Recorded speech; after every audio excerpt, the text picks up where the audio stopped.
Uric's first game in charge was a chance to see how he was going to approach the rest of the season, I guess. And it was largely positive, the sort of football that we've all missed. That's certainly how I felt anyway, although the result was to say 1-0, the final score to West Ham on Boxing Day.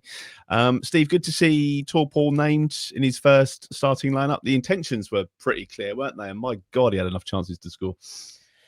Yeah, and it's one of those that, I mean, when's a player getting sort of cheered every touch, every time he does something vaguely competent, become a parody and completely counterproductive? Because it was kind of this. I mean, it was. I mean, the insane thing going back to Palace for literally 5 seconds in the warm up, they were all doing this shooting drill, and when Onuachu was on the ball and scoring, massive cheer went up from the away end, and it's like, oh, come on. It's just a parody now. Yeah, it's getting silly. I mean, I think while I think people want it to be a success, I think there's also got to be a realization that he's still not actually very good. Not for this level, unfortunately. His record stands up elsewhere, but those are, I mean, the Turkish Super League and the Belgian Jupiler League. They are of a lower quality than where we are at the moment, and having a good record there doesn't automatically mean that you're going to tear trees up at this level, unfortunately. And I know he's been out of the team, but those headers, they were pretty much all straight at the keeper. It was, and you would imagine, given the way that we approached, especially the first half against West Ham, where it was very clearly a designated tactic that you get into a position sort of 25, 30 yards from goal in wide areas, the ball goes into the box, and you give Onuachu as many chances as possible to get his head on the end of it. And in fairness, he did. More often than not, he caused them a lot of bother. He was a good target man, held things up, brought other people into play. It was kind of exactly the sort of performance that you want from a player with his skill set. But unfortunately, he had, I think, 3 headers where they got progressively easier and the finish was progressively worse.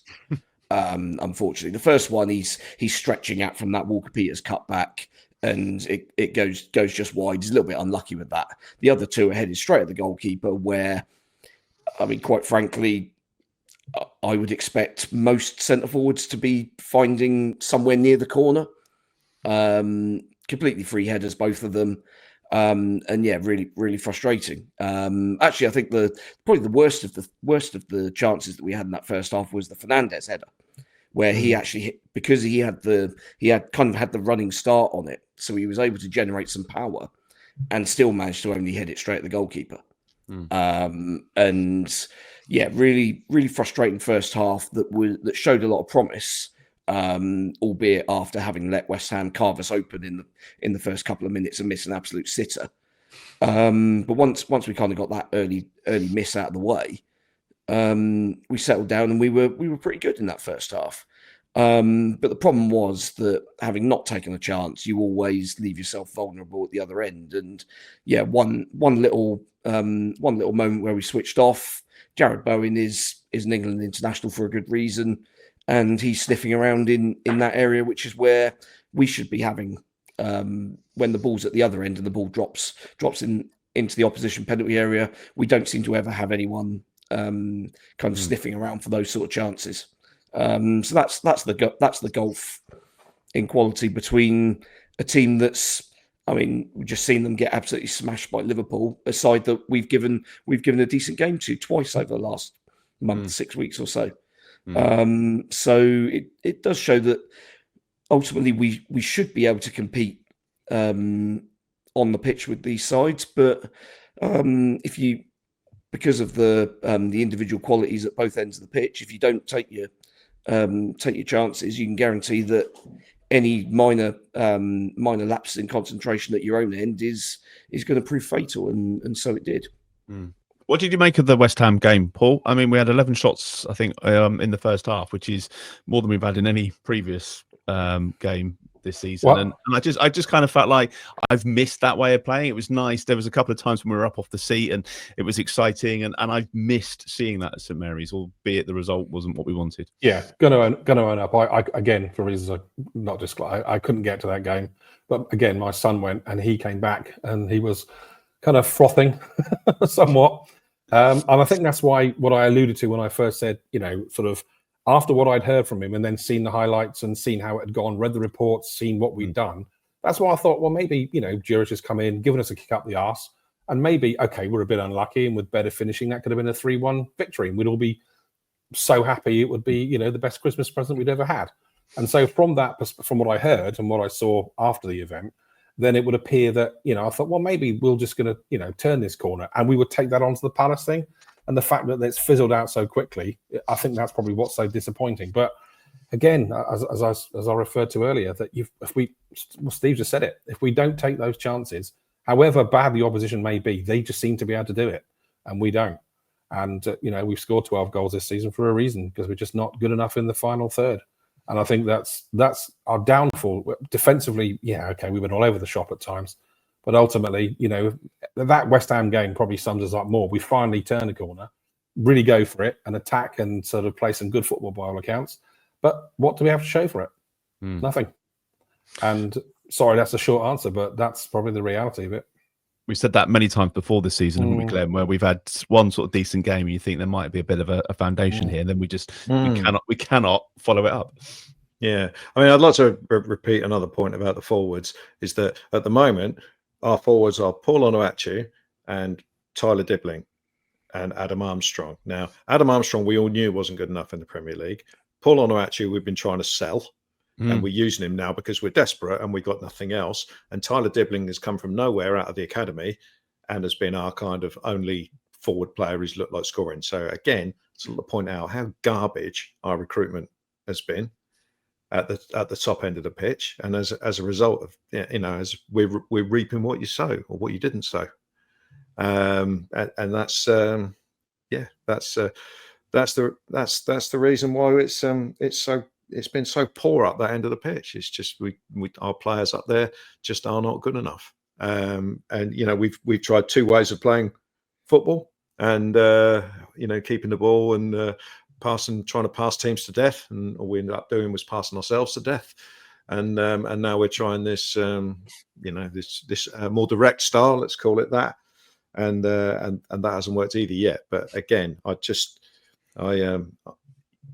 hope that the manager is working out what we can do. I mean, but what can we bring in January as well? Because what can he do? That's kind of like where we've got to tonight, isn't it? Because we tried bringing one guy, it doesn't work, and we always said that bringing somebody else in may or may not work.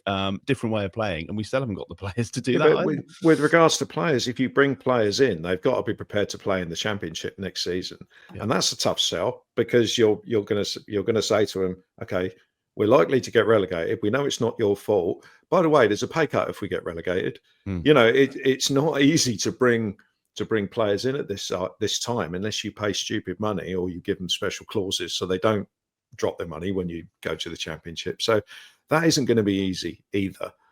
But yeah, I mean, there have been moments. I mean, I thought the West Ham game, it was relatively exciting.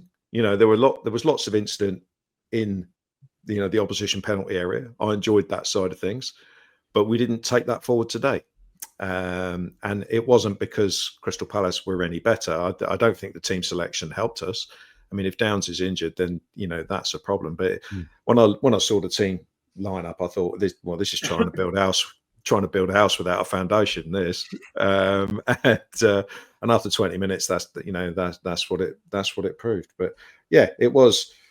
West Ham was a little bit of a step forward, and I think most people went into this game against Palace expecting a similar type of performance and similar levels of excitement against a pretty average team, and there was just nothing there today. So it was another slap in the face, and it was really, I mean, with the VAR decision as well, I just found the whole game really depressing.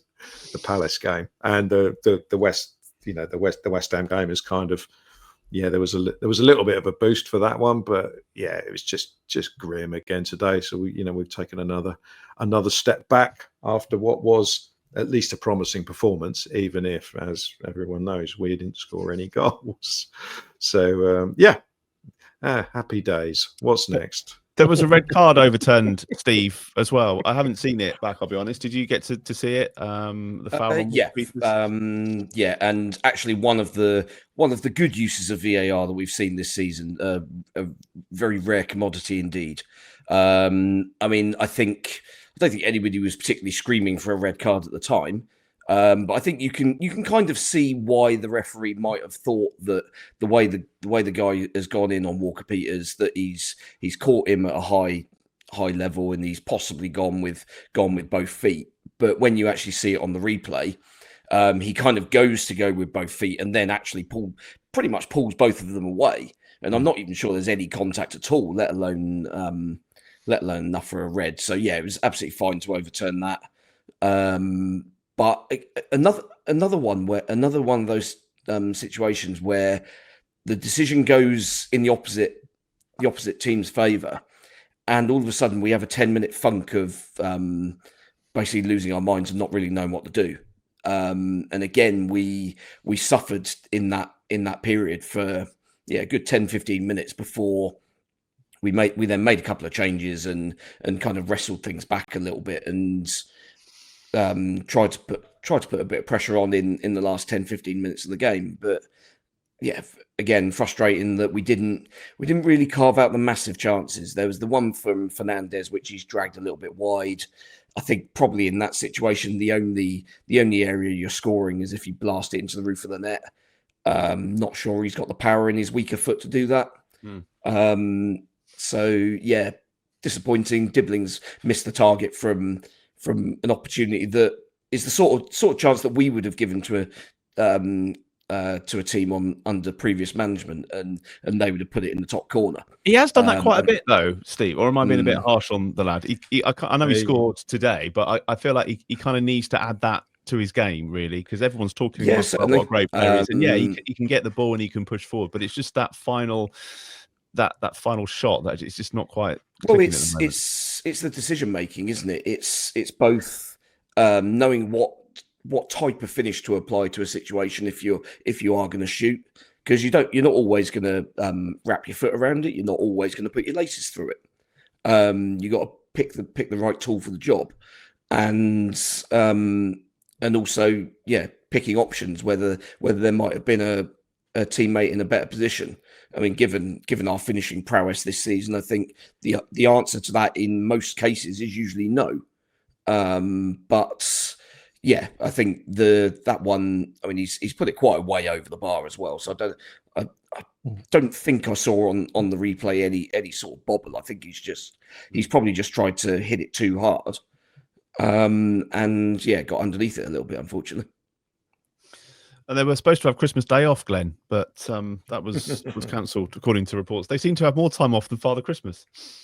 Yeah, they do seem to have a fair amount of time off. I mean, after the pathetic game against Spurs, apparently they had a day off. Day after Russell Martin got sacked, which I wasn't happy about when I found out. But that's kind of the way the modern game is. So if the new manager come in and straight away cancelled Christmas Day, then more power to him. At the end of the day, they're professional footballers getting paid a lot of money.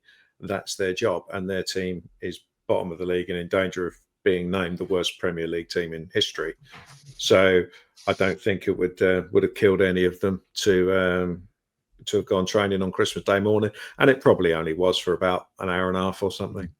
So and it obviously didn't make any difference today, so they might as well have had it off. I mean, there's no lack of effort today, but it's just not the way they're going about it at the moment is just not great. But if the manager wants to get stuck into him and that's the way he feels that it can be done, then fair play to him. I'm hoping for a manager meltdown at some point where he absolutely flays everybody. That would be great. A fight in the car park. I was going to say, go in the car park, isn't it? Yeah, absolutely. Yeah, the big car park. Should be all right. All that sort of stuff. Yeah. Yeah, something needs to change. I must apologise to Fabianski, by the way, because when he went down at that clash with it was Nathan Wood, wasn't it? I was there like, get up, he's time wasted. And then when they came on with the stretcher and the oxygen, it's like, right, okay, this is serious. But seems that he didn't have to go to hospital, so we wish him best. And I did think with Max Kilman going off as well, Steve, he said we were going to be a little bit tougher. I was just surprised that 2 West Ham players had to go off injured in the first half. Yeah, that was not quite what I think he was implying in terms of being more aggressive and more physical and that sort of thing. But I mean, in fairness to Nathan Wood, you can see on the replay he's clearly only got eyes for the ball and he's going there to attack it. It's just that the keeper gets there a fraction of a second earlier, and the pace that they're both challenging that ball at. I think there was always likely to be a bit of a hefty collision. And I mean, ultimately, if Wood gets there first, then Nathan Wood probably has his face rearranged. So it's one of those where whoever is fractionally slower is unfortunately going to be taking out the other guy. Unfortunate, but we didn't take advantage. Areola clearly hasn't done a full warm up as you would do if you were the starting keeper, and all of our attempts on goal in the remaining 15-20 minutes of that first half were straight at him. It was almost as if we were the goalkeeping coach giving him warming up in the warm up. It was like, come on, at least make him make a save that's difficult. And unfortunately, we weren't able to do that. I want to get on to the Brentford game. I want to talk about January as well. That's an interesting point that I think Paul was starting to make earlier. Do we invest? Should we invest? Do we just write it off and keep all the money in the bank because we're going to need it in the summer? So if you're watching live, I'll be interested to hear your thoughts on that. And we will get onto that in just a moment. We need to do a player of the week as well. Is there anything else on West Ham? Anything else I've missed? Anything else that kind of stood out from that game? No. Well, this feeds into player of the week. So, Oh, go on then. Do you want to go first? I was encouraged in that game with, I mean, Amo-Ameyaw, apart from his finishing, had a decent game. I thought Leslie Ugachukwu was really good. Bearing in mind he's been completely frozen out. I could really see a place for him, which is why I was slightly fed up that he got left out today, even if that was for sort of freshness reason. Walker-Peters had a very good game. Matis Fernandez had a very good game. So there were certainly some players there who responded to to having a new manager in place. So I thought that was promising from that West Ham game. And obviously Walker-Peters set up the goal today, was one of our better players. And I thought again today, Fernandez, though he was partly responsible for the second Palace goal, I thought he did his job pretty well, considering he was being asked to play a lot deeper than he normally does. So over the 2 games, I would certainly go for Matis Fernandez as player of the week. Well, it was Aaron Ramsdale that won last week. That was his second win of the season. Paul, any names you want to add to the poll we'll do on socials? As a bit of fun, can I just Jack Stevens, player of the week for not playing. For not playing. Yeah, I think that's a definite. Got to be a first, isn't it? But also, well, as I did in the previous sort of podcast, Fernandez for me, he can have the odd, but I think from a consistent point of view, he seems to be the one. And I say, sadly, I gather he's going to miss the next game, which is a bit of a shame. But I think he's just got a level of consistency that I've not seen from anybody across the season. So he will get my vote. Okay, I'm going to go with Walker-Peters over the 2 games. Steve?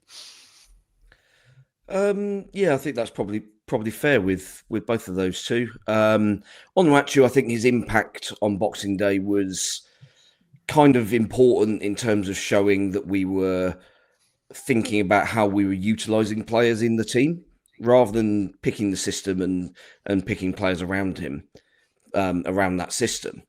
Actually having kind of looking at it from a different angle and picking the players that you think are able to kind of link up in a certain way, and then tailoring and tweaking the system to suit that, I think shows a little bit more flexibility, I think. And yeah, I mean, ultimately he got people sort of excited and interesting for about an hour or so. So yeah, I think I'd throw him into the mix, although I wouldn't expect him to win it.